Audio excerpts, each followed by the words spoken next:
मैं डॉक्टर विनोद कुमार। आज मैं आप लोगों के लिए चैप्टर 10 क्लास 12 इंग्लिश का VVI क्वेश्चंस लेकर के आया हूं, जो 2 मार्क्स का है। प्रोज से लिया गया है। चैप्टर का नेम है इंडिया थ्रू ट्रेवलर्स आइज। इसे लिखा गया पर्ल एस बक के द्वारा। स्टार्ट करने से पहले मैं एक शेर प्रस्तुत कर रहा हूं। शेर है, मायूस न हो अपना इरादा न बदल, मायूस न हो अपना इरादा न बदल, तेरी कोशिशें तेरी तकदीर बदल सकती है।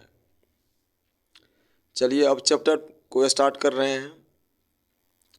केवल 3 क्वेश्चंस जो है इसमें VVI है, जो मैं आज आप लोगों को पढ़ा दूंगा। चलिए फर्स्ट क्वेश्चन है, what was the great lesson that India had to teach West. What was the great lesson that India has to teach the West? यहाँ द वेस्ट से तात्पर्य है फॉरेन कंट्री, विदेश।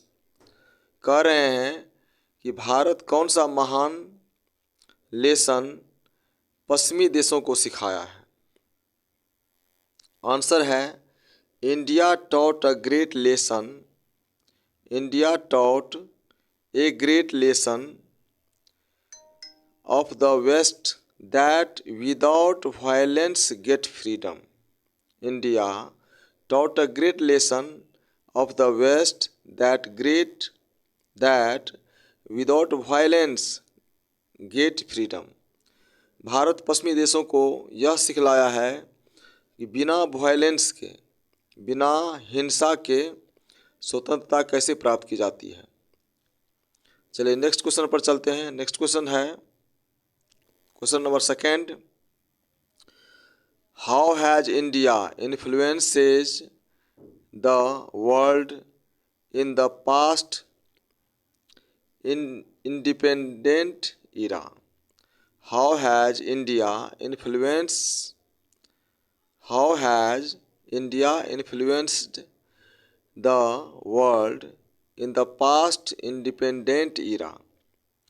कैसे भारत जो है पश्चिमी देशों को, यानी पास्ट इंडिपेंडेंट इरा, यानी बीते हुए युग में कैसे भारत जो है पश्चिमी देशों को प्रभावित किया बीते हुए समय से। आंसर है, India has influenced many ways. भारत कई तरह से पश्चिमी देशों को प्रभावित किया।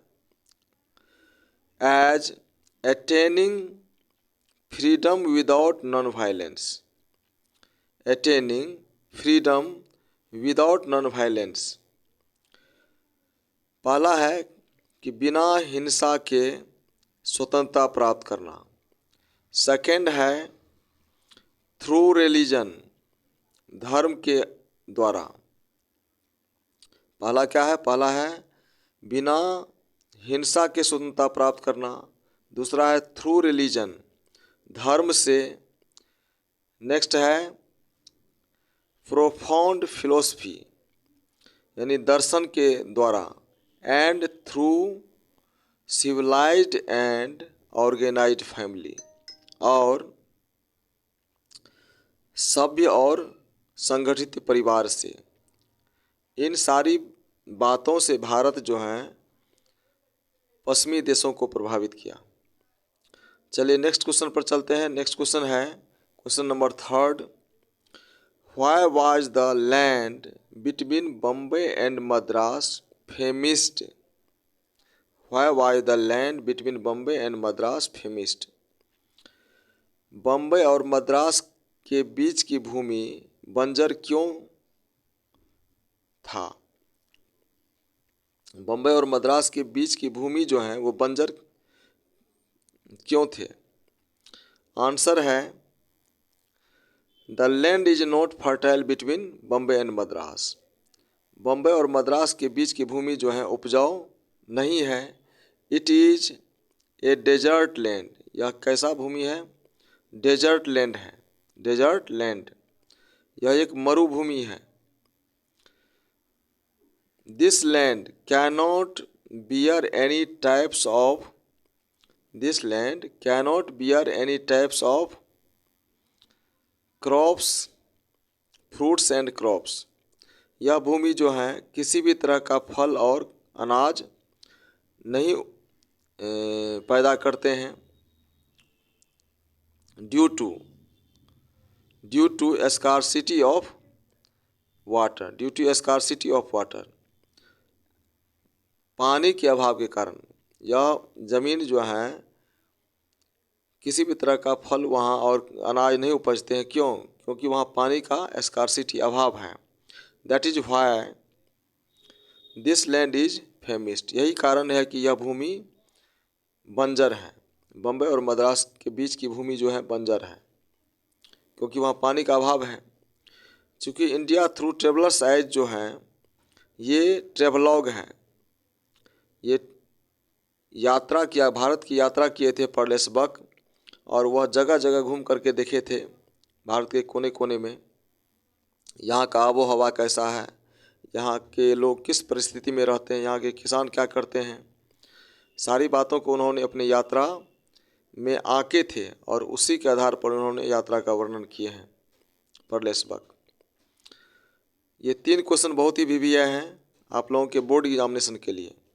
इसे बार बार देखिए, 1 से 2 बार देखने में ही आप लोगों को समझ में आ जाएगा ये क्वेश्चंस का आंसर। चलिए अब चलते हैं टुडेज थॉट पर, यानी आज का विचार। आज का विचार है अकॉर्डिंग टू मी, मेरे अनुसार, time is money. Time is money, समय ही धन है। टाइम इज मनी, समय ही धन है। समय जो है हर एक व्यक्ति का सबसे बड़ी संपत्ति होती है। So you should use your time wisely. It is said that time is money and money gives Honey. It means time is Honey. समय ही धन है और धन से हमें हनी अर्थात क्या, मिठास प्राप्त होते हैं, मधु प्राप्त होते हैं। यानी धन से हमें सारी सुख सुविधाएं प्राप्त होते हैं। इसीलिए टाइम से ही मनी आता है। तो टाइम को बुद्धिमानी से आप लोग यूज कीजिए और अपने जीवन में आगे बढ़ते रहिए। फिर मिलते हैं नेक्स्ट वीडियो में नेक्स्ट चैप्टर के साथ। मैं परिश्रम करके VVI क्वेश्चंस आप लोगों के लिए लाता हूं। आप लोग निश्चित रूप से इसे पढ़िए और परीक्षा में अच्छे अंक प्राप्त कीजिए। थैंक